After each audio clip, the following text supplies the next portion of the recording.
Hi everyone, my name is Alexander Vanoni, and I've been working in cybersecurity for the past 2 to 2.5 years. I mainly do work with small to medium-sized businesses, helping them secure their websites and secure their online presence. But I also do contract work for the defense industry and the government. And today I'm going to be telling you about DMARC, what it is, why you should care about it on behalf of ArgoSec Limited. So, we're going to talk about what DMARC is, try and demystify this weird acronym, the security and reputational risks of not using DMARC, why DMARC is important for small businesses, and how to implement DMARC on major platforms like AWS, Cloudflare, and WordPress. So, what is DMARC and how do SPF and DKIM work with it? So, DMARC stands for Domain-Based Message Authentication Reporting and Conformance, but you do not have to remember that. What it does is allow domain owners to tell receiving mail servers how to handle messages that fail authentication. And so it's basically protecting you from other people using your domain as if that they were trying to be you. So it's kind of like helps against phishing, helps against other people trying to come across as you, and lets you know that that's happening.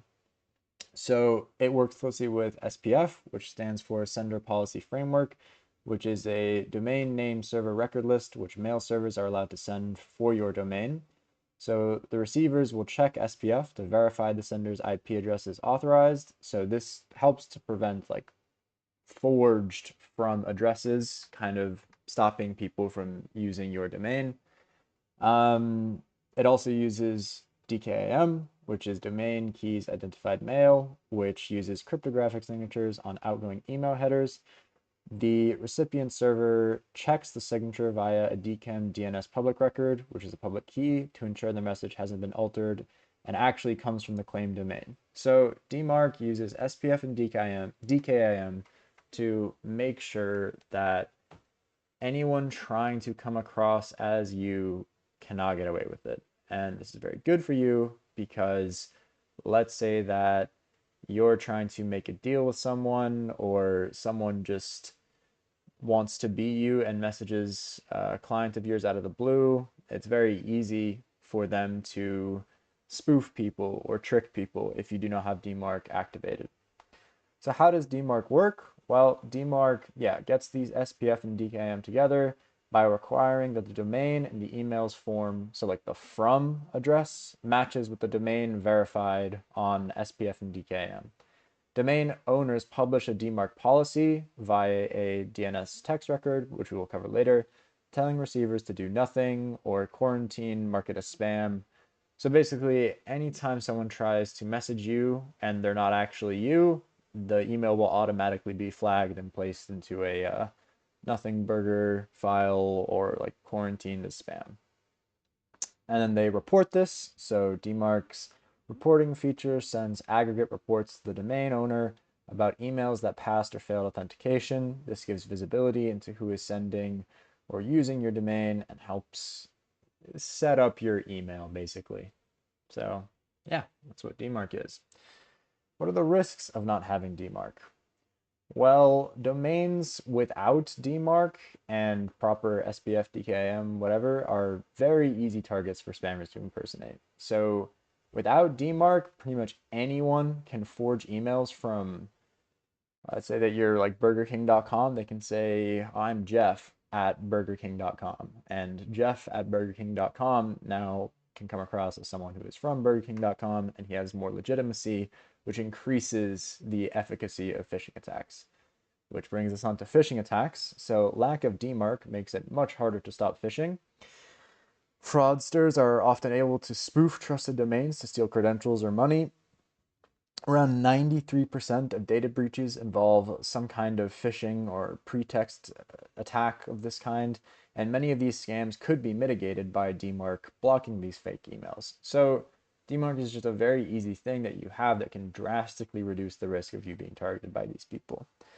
Another thing is reputation damage. Like if someone really just wants to mess with you. They can send a horrific email to all of your clients as you, and that can hurt your reputation, as well as people just looking at you with less trust because you don't have this active and it's pretty easy to activate. So, yeah. SPF and DKAM are not alone by themselves because both of them are vulnerable and can be bypassed. DMARC is needed to enforce alignment across the two of them. Without them, the attackers can still exploit the gaps that send spoofed emails that appear legitimate.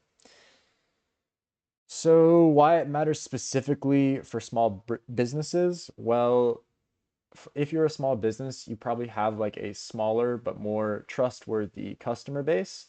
And it's very easy for someone to take that small customer base and do a lot of damage if they're trying to impersonate you online, especially for people who aren't as familiar with technology and who, after the attack, if you try to explain to them, oh, sorry, that wasn't us, they may be less receptive to that and may just think that you're lying to them. So having DMARC active can really help your brand reputation. It improves email deliverability. So using DMARC can actually boost the chances your emails hit the inbox. It's like a trusted badge. It's like you come in here, you have DMARC, then the system is like, oh, okay, you're a real person and we trust you. You can avoid spam blocking issues, which are pretty good. And yeah, small business survival. I think it's 43% of cyber attacks are directed towards small businesses, and like around 67% of them can't survive being attacked and have to shut down. So having DMARC is very good to stop these catastrophic attacks. If, say, for example, someone messages your secretary and asks them for your password, and then they just send it on email. So how to do this?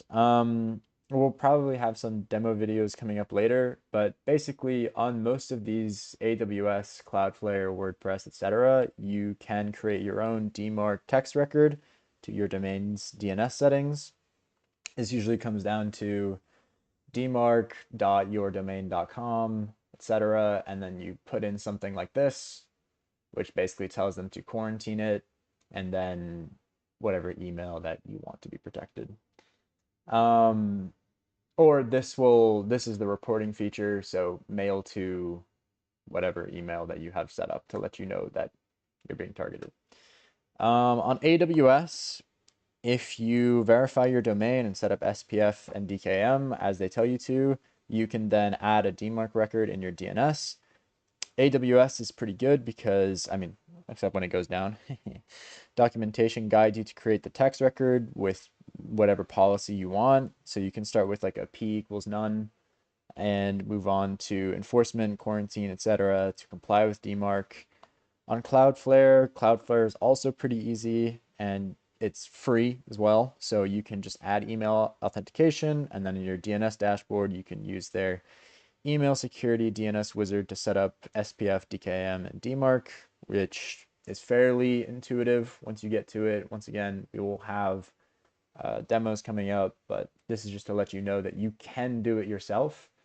And on WordPress, there's a plugin. There are a couple of plugins, but you can use a plugin like WP Mail SMTP, which will guide you through proper setup of SPF, DKM, and DMARC.